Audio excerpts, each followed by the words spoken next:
Thank you for joining us, dear unknown friend. In this episode, we will look at the principle of mental gender. Please enjoy.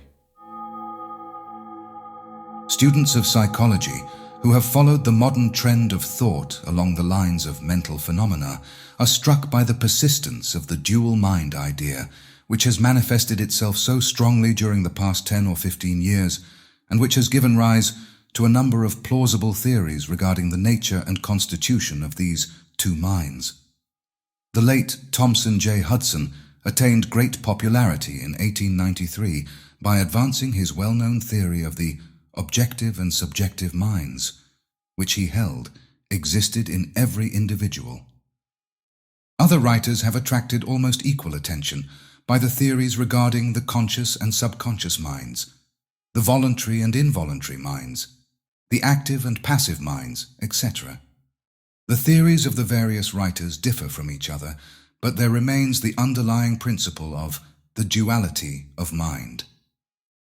The student of the Hermetic Philosophy is tempted to smile when he reads and hears of these many new theories regarding the duality of mind, each school adhering tenaciously to its own pet theories, and each claiming to have discovered the truth.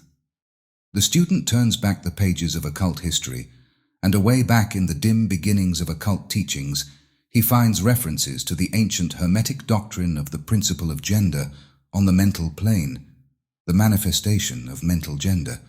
And examining further, he finds that the ancient philosophy took cognizance of the phenomenon of the dual mind and accounted for it by the theory of mental gender.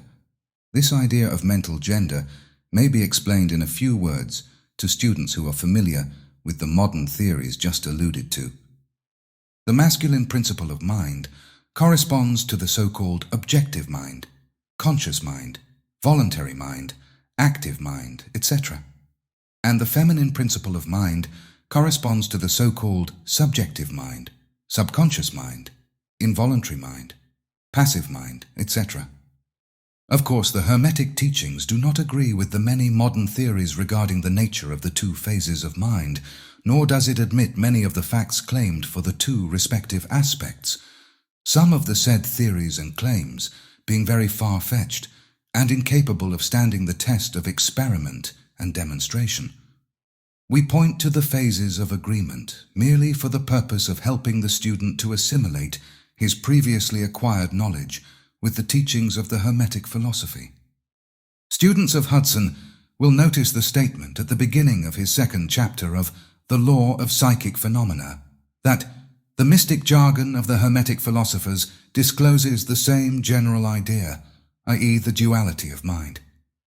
If Dr. Hudson had taken the time and trouble to decipher a little of the mystic jargon of the Hermetic philosophy, he might have received much light upon the subject of the dual mind, but then perhaps his most interesting work might not have been written. Let us now consider the Hermetic teachings regarding mental gender. The Hermetic teachers impart their instruction regarding this subject by bidding their students examine the report of their consciousness regarding their self. The students are bidden to turn their attention inward upon the self dwelling within each. Each student is led to see that his consciousness gives him first a report of the existence of his self. The report is, I am.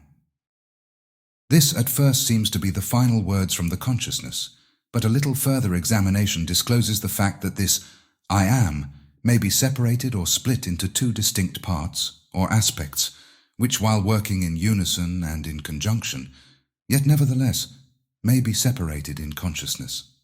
While at first there seems to be only an I existing, a more careful and closer examination reveals the fact that there exists an I and a me.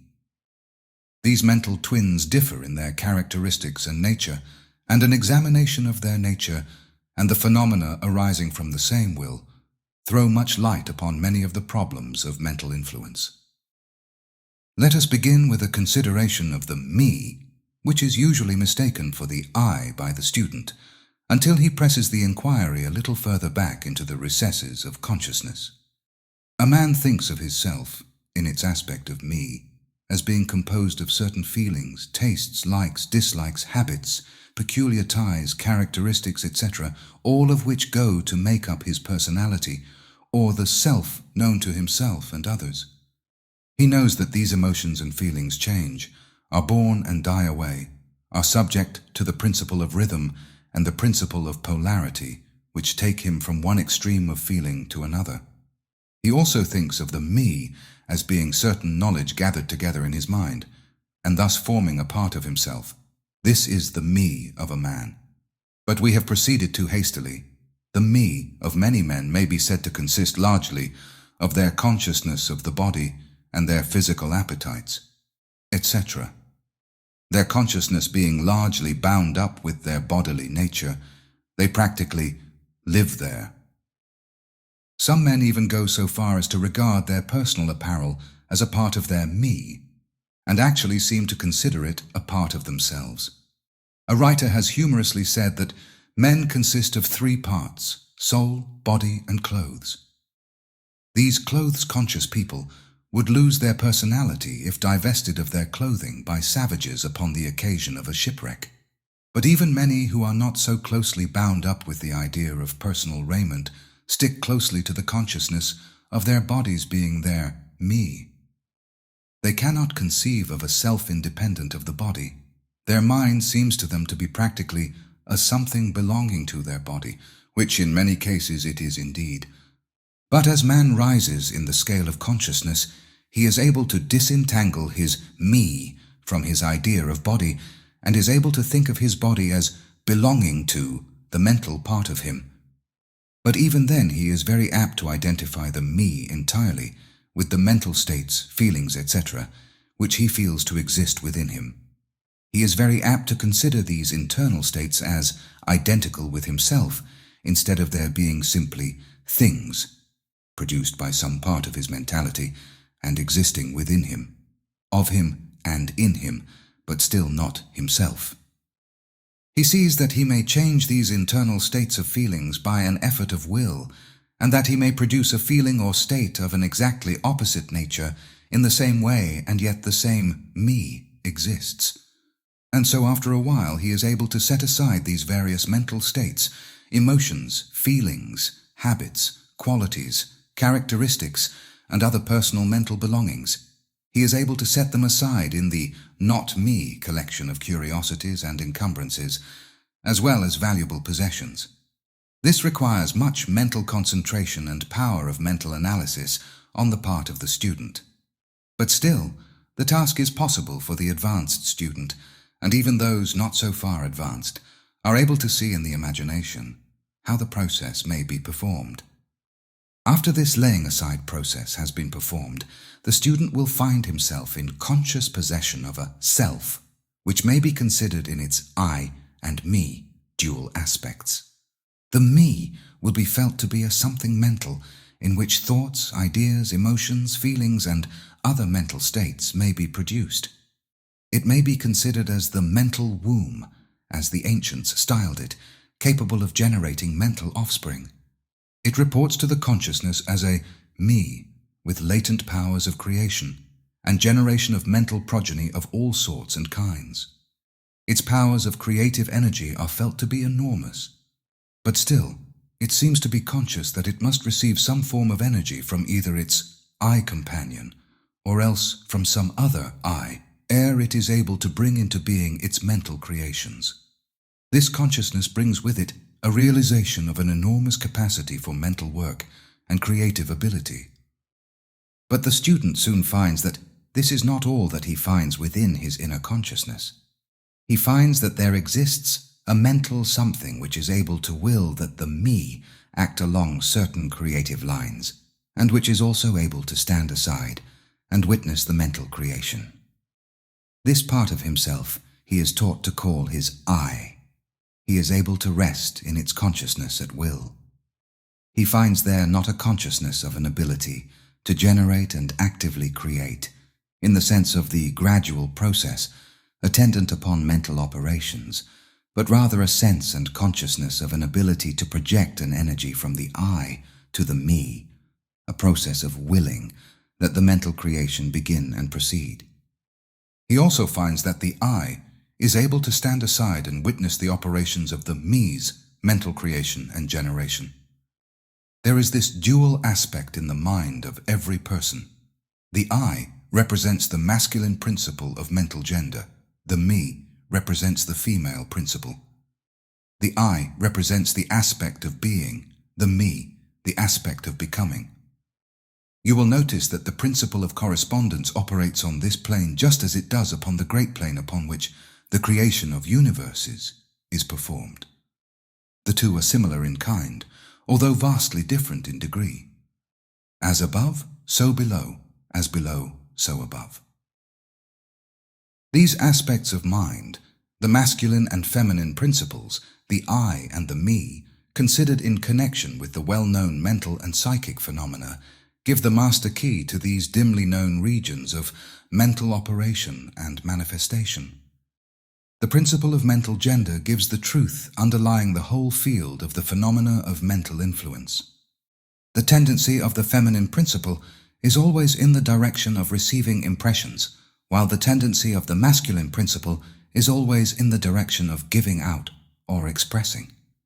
The feminine principle has a much more varied field of operation than has the masculine principle.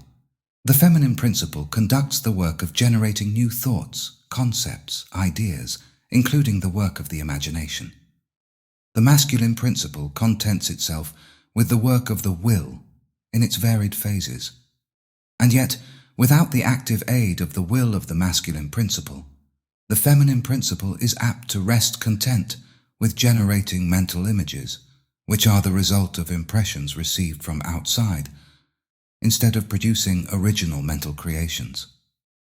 Persons who can give continued attention and thought to a subject actively employ both of the mental principles, the feminine in the work of active mental generation, and the masculine will in stimulating and energizing the creative portion of the mind. The majority of persons really employ the masculine principle, but little, and are content to live according to the thoughts and ideas instilled into the me from the I of other minds. But it is not our purpose to dwell upon this phase of the subject, which may be studied from any good textbook on psychology, with the key that we have given you regarding mental gender. The student of psychic phenomena is aware of the wonderful phenomena classified under the head of telepathy, thought transference, mental influence, suggestion, hypnotism, and similar. Many have sought an explanation of these varied phases of phenomena under the theories of the various dual mind teachers, and in a measure they are right, for there is clearly a manifestation of two distinct phases of mental activity.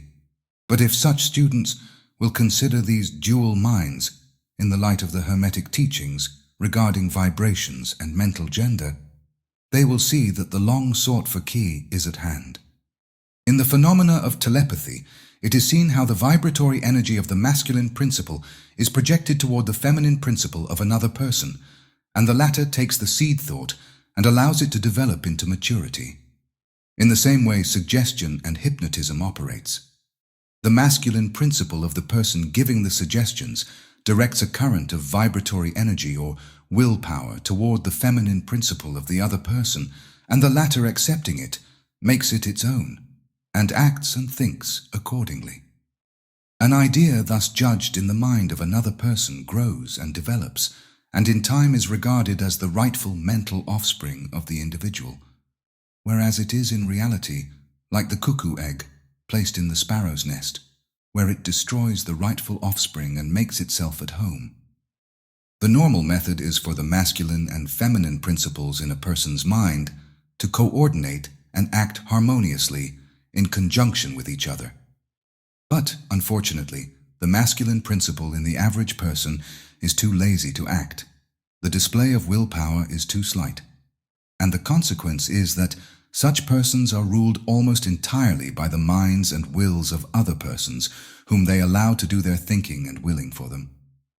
How few original thoughts or original actions are performed by the average person? Are not the majority of persons mere shadows and echoes of others having stronger wills or minds than themselves? The trouble is that the average person dwells almost altogether in his me consciousness and does not realize that he has such a thing as an I. He is polarized in his feminine principle of mind, and the masculine principle, in which is lodged the will, is allowed to remain inactive and not employed. The strong men and women of the world invariably manifest the masculine principle of will, and their strength depends materially upon this fact. Instead of living upon the impressions made upon their minds by others, they dominate their own minds by their will, obtaining the kind of mental images desired, and moreover dominate the minds of others likewise, in the same manner. Look at the strong people, how they manage to implant their seed thoughts in the minds of the masses of the people, thus causing the latter to think thoughts in accordance with the desires and wills of the strong individuals. This is why the masses of people are such sheep-like creatures, never originating an idea of their own, nor using their own powers of mental activity. The manifestation of mental gender may be noticed all around us in everyday life. The magnetic persons are those who are able to use the masculine principle in the way of impressing their ideas upon others. The actor who makes people weep or cry as he wills is employing this principle. And so is the successful orator, statesman, preacher, writer, or other people who are before the public attention. The peculiar influence exerted by some people over others is due to the manifestation of mental gender. Along the vibratorial lines above indicated, in this principle lies the secret of personal magnetism, personal influence, fascination, etc., as well as the phenomena generally grouped under the name of hypnotism. The student who has familiarized himself with the phenomena generally spoken of as psychic will have discovered the important part played in the said phenomena by that force which science has styled suggestion, by which term is meant the process or method whereby an idea is transferred to, or impressed upon, the mind of another, causing the second mind to act in accordance therewith. A correct understanding of suggestion is necessary in order to intelligently comprehend the varied psychical phenomena which suggestion underlies. But still more is a knowledge of vibration and mental gender necessary for the student of suggestion. For the whole principle of suggestion depends upon the principle of mental gender and vibration. It is customary for the writers and teachers of suggestion to explain that it is the objective or voluntary mind which makes the mental impression or suggestion upon the subjective or involuntary mind, but they do not describe the process or give us any analogy in nature whereby we may more readily comprehend the idea.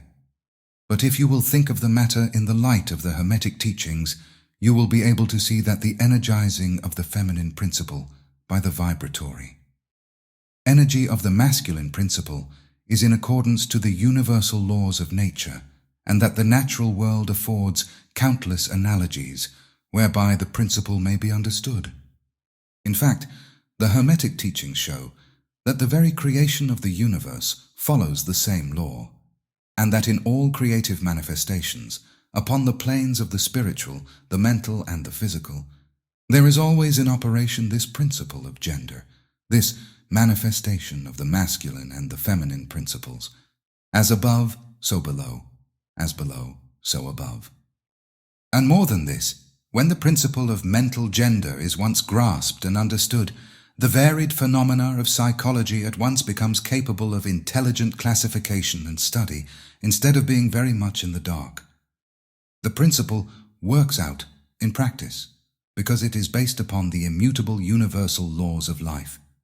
We shall not enter into an extended discussion of, or description of, the varied phenomena of mental influence or psychic activity.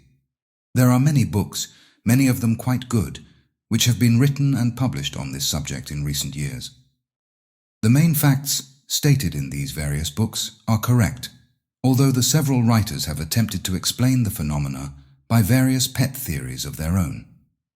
The student may acquaint himself with these matters, and by using the theory of mental gender, he will be able to bring order out of the chaos of conflicting theory and teachings, and may moreover readily make himself a master of the subject, if he be so inclined. The purpose of this work is not to give an extended account of psychic phenomena, but rather to give to the student a master key, whereby he may unlock the many doors leading into the parts of the temple of knowledge which he may wish to explore. We feel that in this consideration of the teachings of the Kybalion, one may find an explanation which will serve to clear away many perplexing difficulties, a key that will unlock many doors. What is the use of going into detail regarding all of the many features of psychic phenomena and mental science, provided we place in the hands of the student the means whereby he may acquaint himself fully regarding any phase of the subject which may interest him? With the aid of the Kybalion, one may go through any occult library anew, the old light from Egypt illuminating many dark pages and obscure subjects. That is the purpose of this book. We do not come expounding a new philosophy, but rather furnishing the outlines of a great world-old teaching which will make clear the teachings of others, which will serve as a great reconciler of differing theories and opposing doctrines.